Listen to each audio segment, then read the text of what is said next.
এবং নরসিং টুডুর আজকে 39তম এই শহীদ দিবসে আজকের এই সভায় উপস্থিত ঝাড়খণ্ড মুক্তি মোর্চার পশ্চিমবঙ্গ রাজ্য কমিটির সম্পাদক মাননীয় বিটু মুর্মু মহাশয়, ঝাড়খণ্ড মুক্তি মোর্চা পুরুলিয়া জেলা সভাপতি মাননীয় সুভাষ মাহাতো মহাশয়, ঝাড়খণ্ড মুক্তি মোর্চা কেন্দ্রীয় কমিটির সদস্য মাননীয় কমলাকান্ত বাস্কে মহাশয়, তৎসহ ঝাড়খণ্ড মুক্তি মোর্চার পুরুলিয়া জেলা কোষাধ্যক্ষ তপন মাহাতো মহাশয়, সম্পাদক বলাইবাবু এবং তৎসহ এখানকার মানবাজার 2 নম্বর ব্লক কমিটির ব্লক সভাপতি, ব্লক সম্পাদক এবং এখানকার প্রত্যেকটি কর্মী, সবাইকে কর্মী সমর্থক সবাইকে আমার পক্ষ থেকে আন্তরিক শুভেচ্ছা, অভিনন্দন এবং ঝাড়খণ্ডী হুল জোহার জানাই। আজকে আপনারা জানেন এই যে আমাদের 1986 সালে এই 25শে আগস্ট এই আজকের দিনের মতোই ঠিক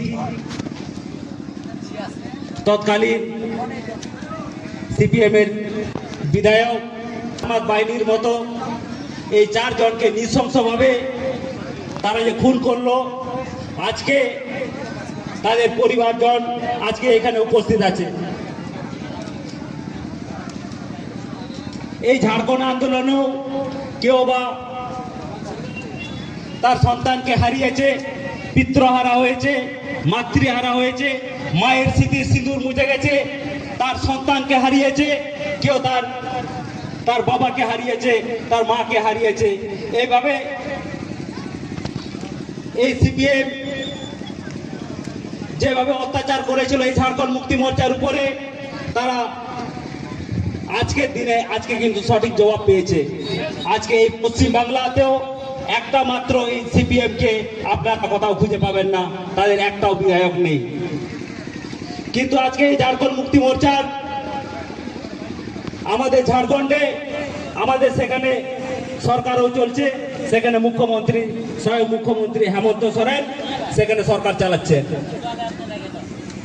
যে আমাদের এই যুব সমাজকে এগিয়ে আসতে হবে, আমাদের ছাত্র ছাত্রীদেরকে এগিয়ে আসতে হবে, যুবক যুবতীদেরকে এগিয়ে আসতে হবে। যতদিন পর্যন্ত এই যুবক যুবতীরা না এগিয়ে আসবে ততদিন পর্যন্ত আমরা এই আমাদের যে স্বপ্ন, এই ঝাড়খণ্ড মুক্তি মোর্চার যে স্বপ্ন, দিশম গুরু শিবু সোরেনের যে স্বপ্ন, সেই স্বপ্নকে আমরা পূরণ করতে পারবো না। তাই সকল যুবক যুবতী, ছাত্র ছাত্রী, তাদের প্রতি আহ্বান যে আপনারাও এই স্বচ্ছ রাজনীতিতে এগিয়ে আসুন এবং এই ঝাড়খণ্ড মুক্তি মোর্চার দিশম গুরু শিবু সোরেনের যে প্রয়াস, ওনার যে স্বপ্ন, সেই স্বপ্ন পূরণের লক্ষ্যে আমরা এগিয়ে যাব। আজকে আপনারা হয়তো দেখেছেন, কেউ বা টিভিতে দেখেছেন, কেউ বা সেখানে গিয়েও দেখেছেন, যখন শিবু সোরেন যখন প্রয়াত হলেন সেখানে যেমন লক্ষাধিক মানুষ, আজ পর্যন্ত আমার জন্মে আমি কখনো এত মানুষ কিন্তু আমি দেখিনি। এত মুখ্যমন্ত্রী এমনকি প্রধানমন্ত্রী তারাও প্রয়াত হয়েছেন। যেভাবে দিশম গুরু শিবু সোরেনের প্রতি মানুষের শ্রদ্ধা ভক্তি ছিল, সেখানে সেটাই কিন্তু প্রমাণ হয়েছে যখন উনি প্রয়াত হলেন। যেভাবে লক্ষাধিক মানুষ, এবং যখন উনার শ্রাদ্ধ শান্তি যখন হয় তখন 8 থেকে 10 লক্ষ মানুষের ভিড় উপচে পড়েছিল। সেখান থেকে প্রমাণ হয় যে প্রকৃত জননেতাকে। এর আগে আপনারা এই ইতিহাসে কখনো কিন্তু এইভাবে এই যারা প্রধানমন্ত্রী হয়েছেন, যারা মুখ্যমন্ত্রী, যারা এভাবে যারা প্রয়াত যারা হয়েছেন, কখনো এইভাবে কিন্তু কোনো জায়গায় আমরা ভিড় দেখতে কিন্তু পাইনি। সেটা একমাত্র সম্ভব হয়েছে এই ভিড় শিবু সোরেনের প্রতি অগাধ শ্রদ্ধা, তার প্রতি ভালোবাসা, তার প্রতি স্নেহ, মায়া মমতার জন্য। আর এখানকার এখন যে বর্তমান যে পরিস্থিতি, এই তৃণমূল কংগ্রেস যেভাবে এরা রাজত্ব চালাচ্ছে, আর কেন্দ্রে এই বিজেপি যেভাবে এরাও মানে যেভাবে তাল জুল মিলিয়ে যেভাবে রাজত্ব চালাচ্ছে এখানকার আমাদের পশ্চিম বাংলার মুখ্যমন্ত্রী মমতা ব্যানার্জি, উনি দিদি মোদিকে বলছেন যে পশ্চিম বাংলাটা আমাকে ছেড়ে দিন আর আমি আপনাকে কেন্দ্রটা আমি ছেড়ে দেব। আর এ পাশে প্রধান বিরোধী দল হয়ে এই বিজেপি বসে আছে। এটা জেনে রাখবেন, কোনোদিন এই বিজেপি কোনোদিন ক্ষমতায় আসতেও পারবে না। এই দুই দলের এরা তাল জুল মিলিয়ে এরা ভিতরে একটা সেটিং করে এরা আজকে মানুষকে বোকা বানিয়ে মানুষকে ভাড় বুঝিয়ে এরা আজকে সরকার চালাচ্ছে। তাই বন্ধুগণ, এই পুরুলিয়া জেলায় যেভাবে ঝাড়খণ্ড মুক্তি মোর্চা শহীদ হয়েছে,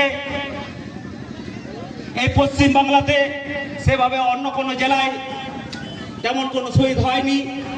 প্রত্যেকটি জেলায় শহীদ হয়েছে, কিন্তু পুরুলিয়া জেলার যেভাবে যে সংখ্যাটা বেশি সেই সংখ্যা কিন্তু অন্যান্য জেলায় নেই। এই পুরুলিয়া জেলার অবদান এই ঝাড়খণ্ড রাজ্য গঠনের ক্ষেত্রেও অনেক গুরুত্বপূর্ণ অবদান এখানকার পুরুলিয়া জেলার মানুষজনের, এখানকার ঝাড়খণ্ডীদের। তাই যারা শহীদ হয়েছেন এই শহীদদের যাতে এদের রক্তকে যাতে আমরা ব্যর্থ হতে যাতে না দিই,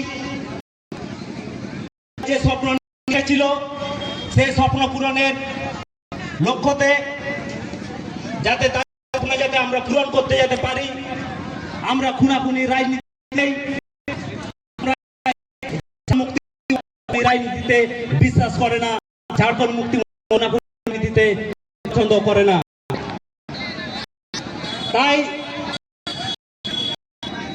বন্ধু বার্তা যারা আসুন এবং আপনারা নেতৃত্ব দিন স্বচ্ছ নীতিতে।